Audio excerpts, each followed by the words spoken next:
관련해서 제가 어저께 말씀드렸잖아요. 돈 세탁소 역할을 사실은 미래항공연구소는 해준 거라고. 여러 가지 혜택들 중에 미래항공연구소에 돈을 넣었던 사람들 중에는 공천은 못 받았지만 사회 유관 단체의 기관장 같은 데 가서 꽂아지는 사람들이 있었단 말이야. 그러니까 공천을 안 해주면 어떤 기관의 장이라도 자리를 줌으로 인해 갖고 이거를 컴프라치한 정황들이 있어요. 관련해갖고 그 당시에 돈을 주고받았던, 뒷돈을 주고받았던 인사들, 4-7이에요. 명태균이 의뢰해서 취업한 인사들, 여기에 관련된 기사들을 조금 더 보도록 하겠습니다. 4-7, 검은 데만 읽어주면 돼요. 네. 미래항공연구소의 컨설팅을 의뢰, 낙천 뒤 취업, 전직 국회의원들 굉장히 다양한 것으로 나타났고, 뒷돈 3인방 중 B씨 민주평통지역회장 임명돼 대선 직후 본인 여론조사를 2차례 의뢰한 B씨와 명태균의 관계를 객관적으로 확인했다. 그리고 B씨가 대납한 8,200만 원 중 김영선한테 6천만 원을 돌려받았다. 그러면 남은 돈은 어디에 있느냐? 수수료죠.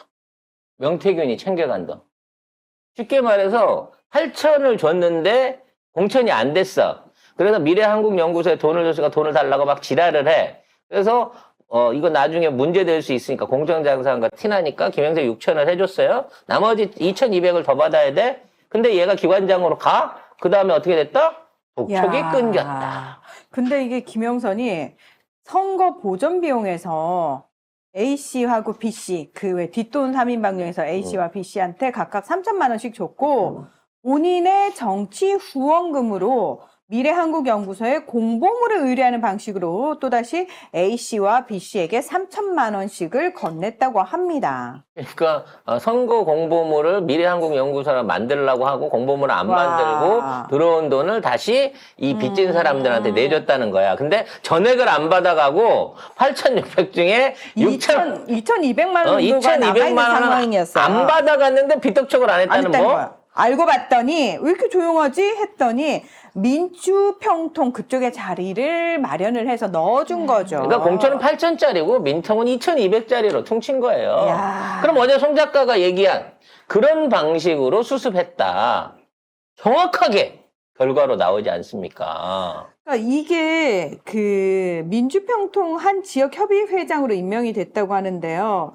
지역협의회장의 경우 무보수 명예직입니다. 하지만 각종 회의나 행사에 대표로 참석할 수 있는 등 다양한 인적 네트워크를 쌓을 수 있는 자리이기 때문에 상당히 경쟁이 치열하다고 합니다. 왜냐하면 이 자리에 간판을 갖고 다음번 지방선거나 뭐 국회의원 선거를 할 때 자기 이력으로 내놓기가 좋거든요. 그러네요. 그러니까 여기 가는 것도 무보수지만 어떻게든 가려고 하는 자리야.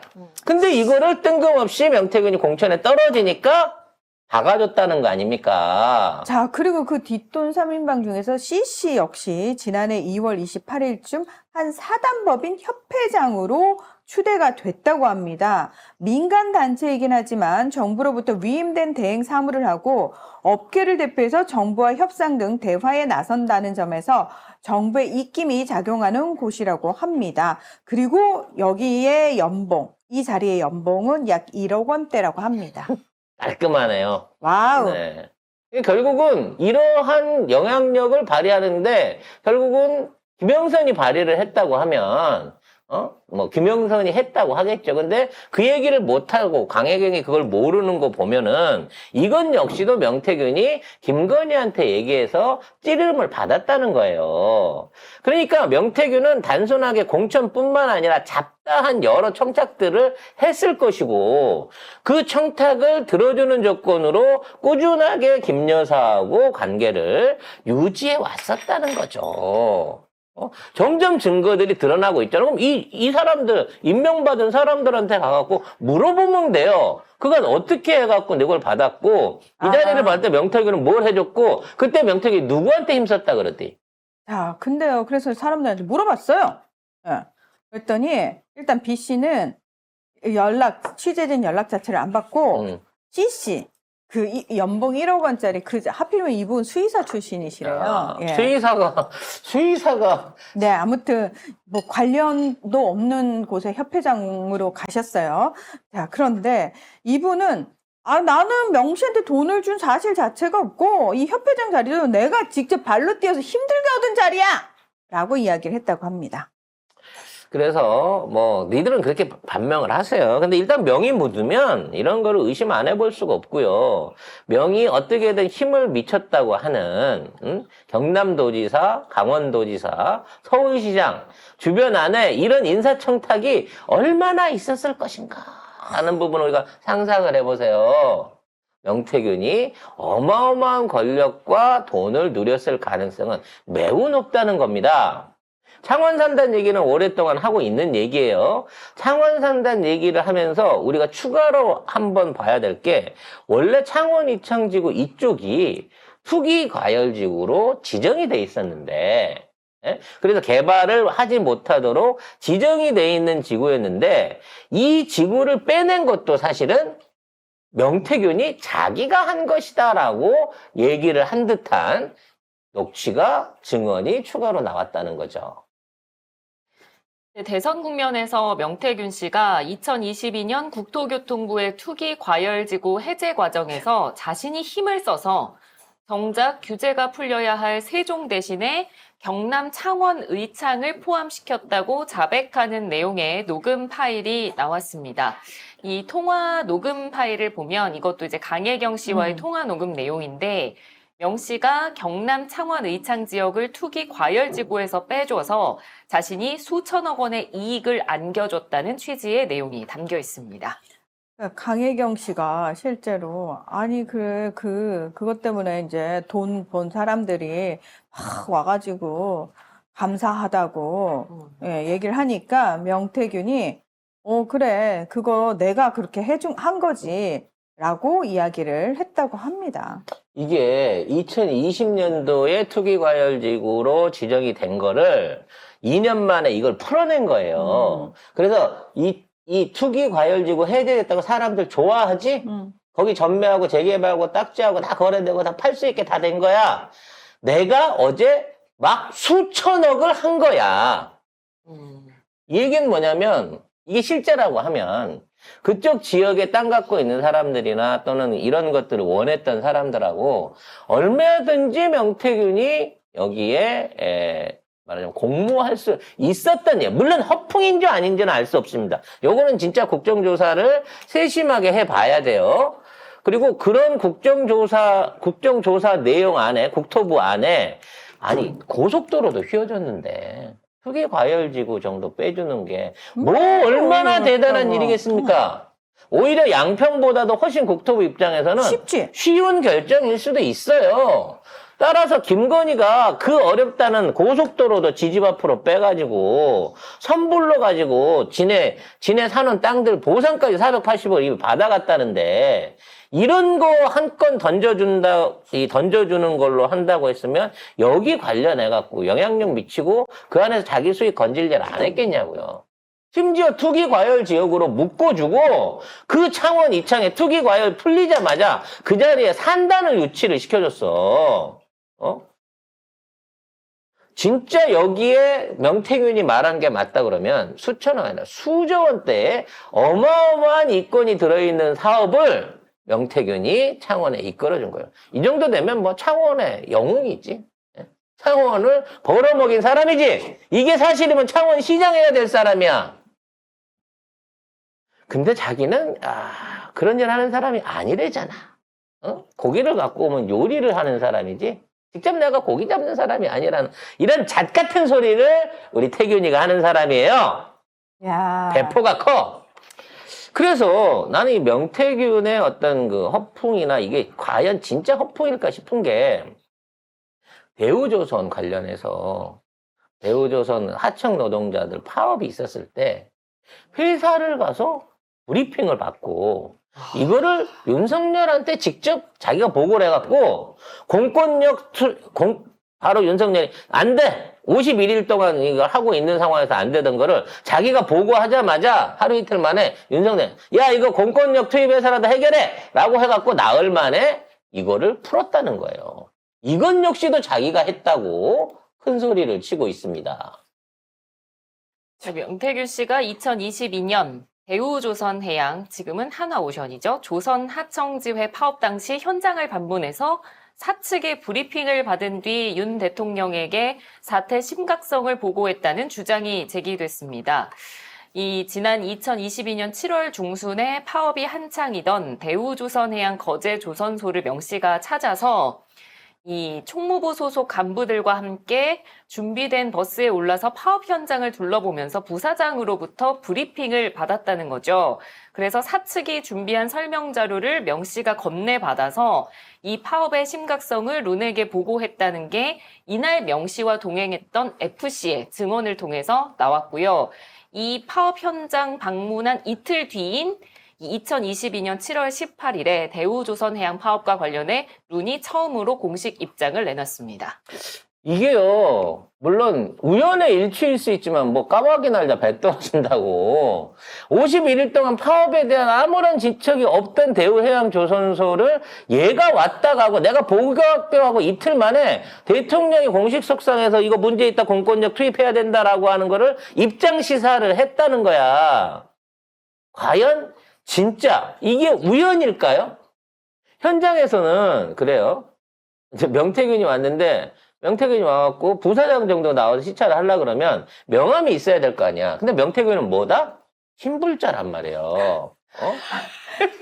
근데 야, 아니 신분자여도 명함은 팔 수 있. 명함이 있는데 아무것도 내가 장이 없어. 신불자가 팔 수 있는 거는. 자격으로 여기를 갈 수 있는 거죠. 내 말이 그 말이야. 신불자가 와가지고 저 파업 상황에 대해서 부사장이 브리핑 좀 브리핑 좀 받읍시다. 해주세요. 뭐 하시는 분인데 신불자요. 절대 안 되지 이거는. 아, 그러면 누군가가 사전에 공지를 해줘야 돼요. 명태균이라고 이런 사람이 갈 건데 그 사람한테 정부에 전달할 수 있는 입장 얘기를 잘 해줘야 된다. 대통령 라고 얘기를 했기 때문에 장급들이 와갖고 이걸 한 거예요. 그러면서 이제 말은 그럽니다. 왜냐면 신불자한테 자기들도 브리핑하는 게 쪽팔리니까. 아니 뭐 단체로 사람들이 와갖고 요청하고 하면 저희들이 뭐 나가서 해주기도 해요. 라고 얘기를 하면서 와. 그 얘기를 한 거지. 일단 명태균은 그냥 평상적으로 보고를 한 거다라고 얘기를 하면서 스스로 인정하는 이제 스스로 뭔가를 인정하는 말을 합니다. 뭐 정보기관서 나오셨다는 분이 동치나 옷차림이 왜 이러신가요? 왜? 신불자 옷차림을 갔으니까. 여기 그 이모 전 부사장, 그러니까 거기 부사장이 하는 얘기를 보면 개인적으로 왔는데 만나지는 않는다. 어디서 뭐 현황 파악하러 왔다 하고 그렇게 갔던 것 같다.